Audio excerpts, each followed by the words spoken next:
I want to begin with the premise that winning the war in Ukraine is important and what that means for you. Madam President, I'll ask you to begin us. Well, thank you very much. Let me start by saying that I agree with what you just read. Representing a country that was built from the ashes, a war-torn society that today is the strongest democracy in the region, a rule of law champion, and a country that offers a helping hand for those in need. Because when we had our need, the world's democracies did not turn a blind eye on our suffering, but came to our rescue. We believe strongly that winning the war in Ukraine is going to determine the fate of all of us.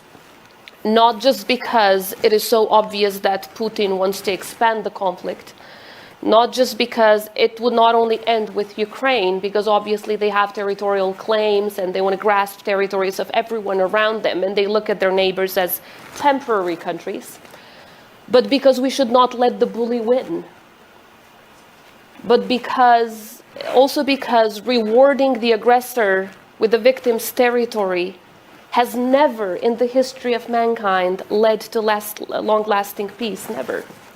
We don't have one single case in recent history where rewarding the aggressor has made him, because it's always been a him with all due respect, has made him more peaceful or more prone to truly believing in peace. And at the same time, because it's going to encourage bullies around the world. It's not going to end with Europe only. And we've seen it in our region. Just to take an example, in early 90s, when Milosevic, the butcher of the Balkans, started the wars against Slovenia and Croatia earlier, people were saying, well, peace is impossible without Milosevic. He's the peacemaker, so they were negotiating with him. That led to the war in Bosnia and Herzegovina.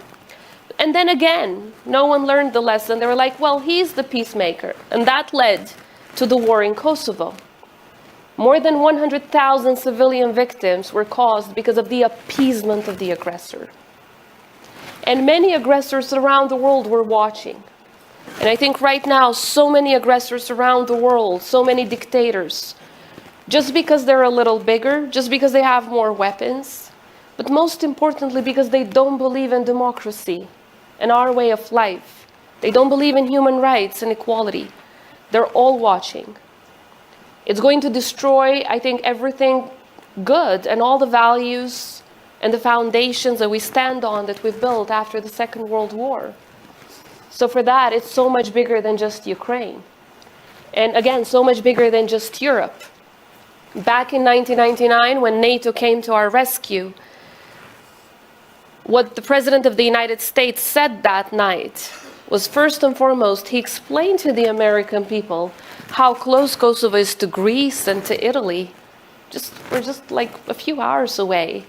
It meant that the war could expand in other countries in Europe.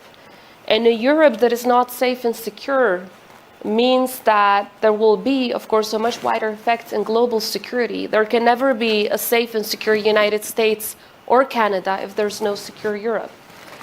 But finally, and most importantly, I think it's about values. And for me, this is not just rhetoric. I grew up as a child of war in a society that had never known peace in the history of the existence of our region.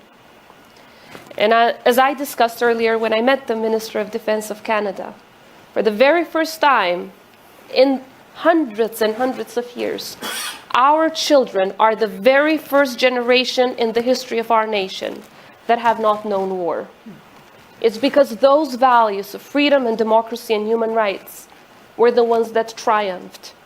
So let's look at these success stories. The triumph of freedom and democracy does matter, because in a region in Europe, we're living in peace for the very first time in the history of our existence. So your work does matter. Not giving up does matter, no matter how hard and no matter how long it takes. It does matter to stand for these values and not giving up for those that have always, because if we look at the history of Russia, with perhaps a few exceptions from time to time, it does matter to stand up to that kind of mindset.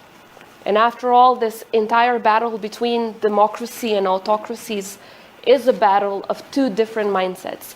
One that believes that the people are the centerpiece, human rights are the centerpiece, and democracy is our way of living through which we defend these values, is the centerpiece, versus autocracies where it's about him, it's about the men, it's about grasping others' territories, it's about never caring for the rights of the people.